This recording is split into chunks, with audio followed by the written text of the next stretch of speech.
ধর্মক্ষেত্রে নবজাগরণ মাধব শক্তিকে সম্বল করে বিশ্বের প্রতিটি মানুষ নিজ নিজ দেহকে অবলম্বন করে ধর্মে জাগ্রত চৈতন্যে আলোকিত হতে পারবে।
গুরু আমার শ্রী মাধব স্বয়ং সম্পন্ন অবতারী, মা আমার গঙ্গা মা মহাশক্তি ধরায় অবতীর্ণা। বিশ্বপাত্রে ধর্মক্ষেত্রে ভারতভূমিকে বলা হয় সহস্রার। দেখা যায় ভারতভূমিতে ধর্ম নিয়ে যত চর্চা হয়, মন্দির মসজিদ গির্জা মঠাদি এত এত গড়ে উঠেছে,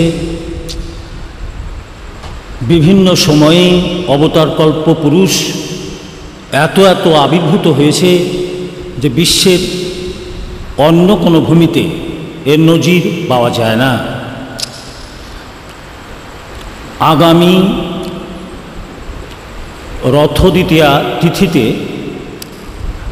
7ই জুলাই 2005 মাধব নির্দেশিত বাদু শক্তি কেন্দ্রে আমরা মাধব নিলয় উদ্বোধন করতে চলেছি। সেখানে সকলকে আমরা আমন্ত্রণ জানাচ্ছি। একটা প্রশ্ন উঠছে যে মাধব দর্শন আলোচনার ক্ষেত্রে আমরা বিভিন্ন সময় বলে আসছি যে ধর্মের কারণে, মনুষ্যত্বের কারণে, আলোকিত হবার কারণে মন্দির মসজিদ গির্জার প্রয়োজন নেই। তথাপি আমরা একটা মন্দির গড়ছি, সে কারণেই এই মন্দিরের লক্ষ্য কি সে বিষয়ে দু একটা কথা বলি।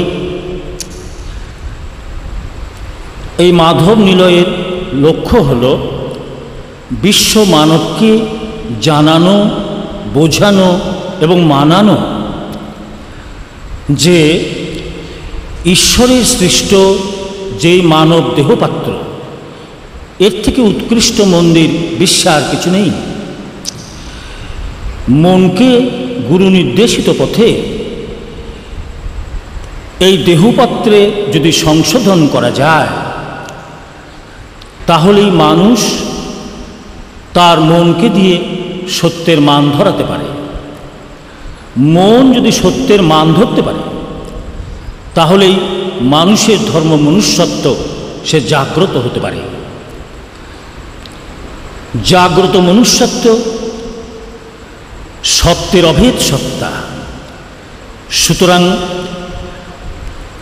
এই দেহপাত্রে গুরু নির্দেশিত পথে সংশোধিত হয়ে মনুষ্যত্বের মাধ্যমে আলোকিত হওয়া সম্ভব, এইটা প্রামাণ্য করবার জন্যই বাদুতে আমাদের এই মাধব নিলয়ের প্রতিষ্ঠা এবং উদ্বোধন। মন্দির মসজিদ গির্জা মঠাদিতে প্রার্থনার কারণ লুকিয়ে আছে, আর বাদুর এই নিলয়ে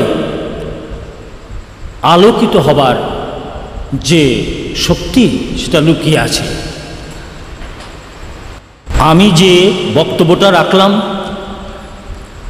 সেটা মধ্যে সত্য আছে কি না সেটা জানতে হলে আপনাদের এগিয়ে আসতে হবে।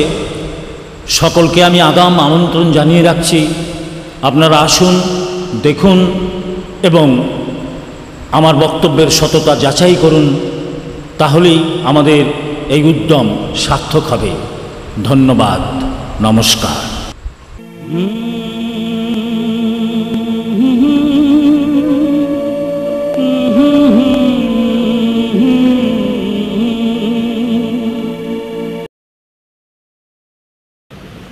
দায় পালনটা, কিন্তু দায়টা আমরা চট করে পালন করতে চাই না।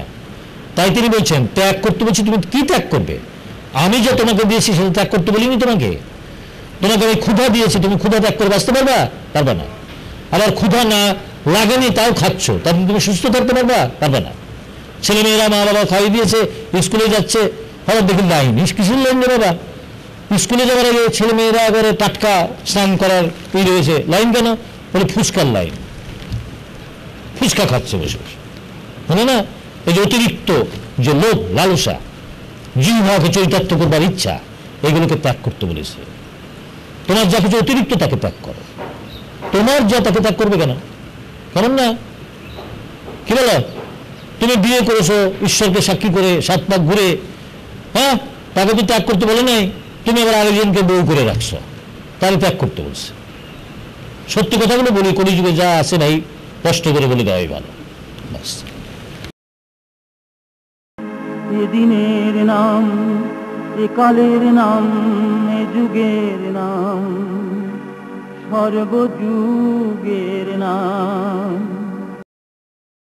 এখন সংস্কার সেটাই ধীরে ধীরে কুসংস্কারের রূপ নেয়।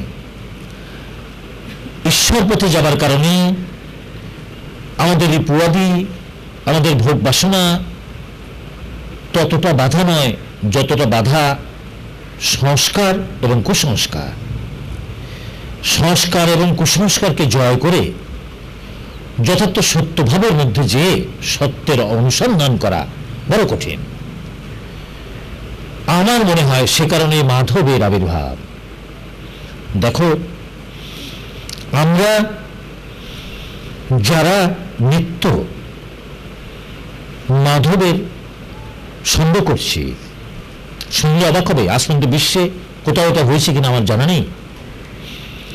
আমরা প্রতিদিন বিকেল 5টা থেকে রাত 9টা পর্যন্ত মাধব বিষয়ে আলোচনা, আত্মসমীক্ষা, নিজেদের বিশ্লেষণ করা, কে কি ত্রুটি করলাম, কে ত্রুটি থেকে সংশোধিত হতে পারলাম না, এইসব আলোচনা করছি। এবং তাতে প্রতিদিন 300 থেকে 400 লোক হয়, 300 থেকে 400 লোক প্রতিদিন সেখানে হয়।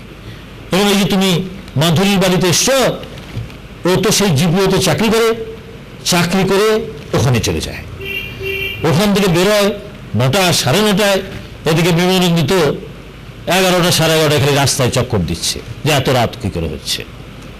অবশ্য আমি মাধুরীকে বলেছি যে তুমি 8টার মধ্যে উঠে যেও, তার কারণ বেশি রাত করাটা কিছু তোমার হবে না আমি জানি, তবুও আমরা যে সমাজে বাস করি তাতে ঝুঁকি রয়েছে, তো তাই জন্য ও এখন একটু আগে আগে উঠে আসে।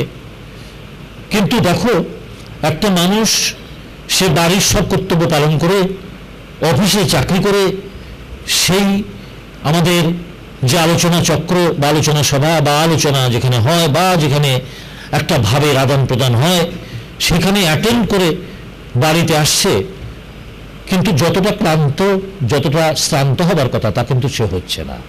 দিনের পর দিন সে চালিয়ে যাচ্ছে। আর যারা নতুন আসে তাও বাবা রে বাবা, একদিন যে হয় হাঁটু ব্যথা নয় কোমর ব্যথা হয়ে গেল। যাই হোক, তাহলে এই যে দেখো, যারা আমরা একসঙ্গে উঠা বসা করছি তাদের কোনো ধারাবাহিক ধর্মকর্ম নেই। না যে সকালে উঠে 2 ঘন্টা তুমি পূজা করবা, সেই 2 ঘন্টার মধ্যে তোমার সংসারে কত রকম কাজ থাকতে পারে। হ্যাঁ, হয়তো তোমার স্বামী অফিস যাবে বা স্ত্রী কোথাও যাবে, এবং স্বামী বা স্ত্রী দুজনের একজনই যদি ধ্যানে বসে থাকে প্রাইম টাইমে, তাহলে সেটা ঈশ্বর বলবে প্রাইম টাইমে যদি তুমি আমাকেও ডাকো সংসারকে অবহেলা করে, তাহলে সেটা কিন্তু ক্রাইম, বলে না? তাহলে ক্রিমটা কি? যে ক্রাইম যদি বলি তাহলে ক্রিমটাও বলতে হয়। ক্রিম কি? বলছে যার যা পাওনা মিটিয়ে দাও। রাত্রিবেলায় তুমি কতক্ষণ ঘুমাও?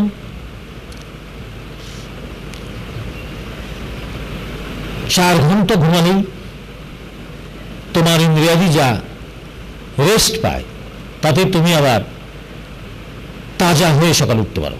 4 ঘন্টা যদি তোমার ঠিক ঘুম হয়, সেখানে আমরা কেউ 6 ঘন্টা, কেউ 7 ঘন্টা, কেউ 8 ঘন্টা। তাই মাধব বললেন যে দেখো, কলি যুগে সংসারীর ধর্ম সাধনা হলো, সব সাধনা হলো তোমার সমস্ত যার যার পাওনা মিটিয়ে দেওয়ার পর সবাই ঘুমিয়ে পড়েছে, সব হয়ে গেছে। তুমি আমার কারণে 5 মিনিট 10 মিনিট জেগে আমার নাম করো না, কে তোমার আপত্তি করবে? এ দিনের নাম, এ কালের নাম, এ যুগের নাম, সর্বযুগের নাম।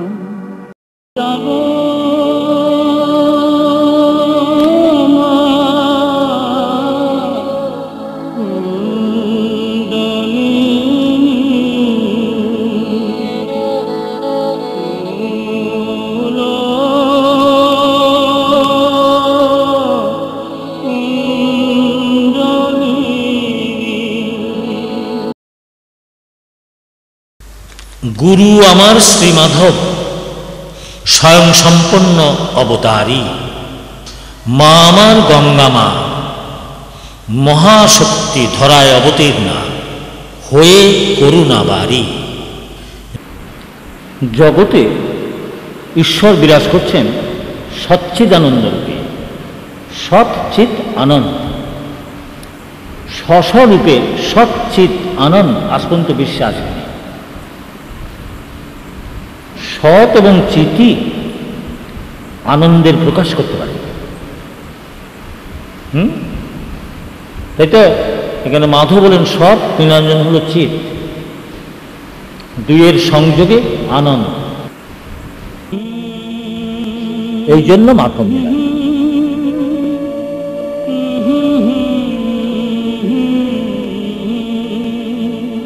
জয় মাধব নীলাঞ্জন নামী গুরু ব্রহ্ম নাম, এ নামই সেকালের একালের সর্বকালের জাগরণী নাম।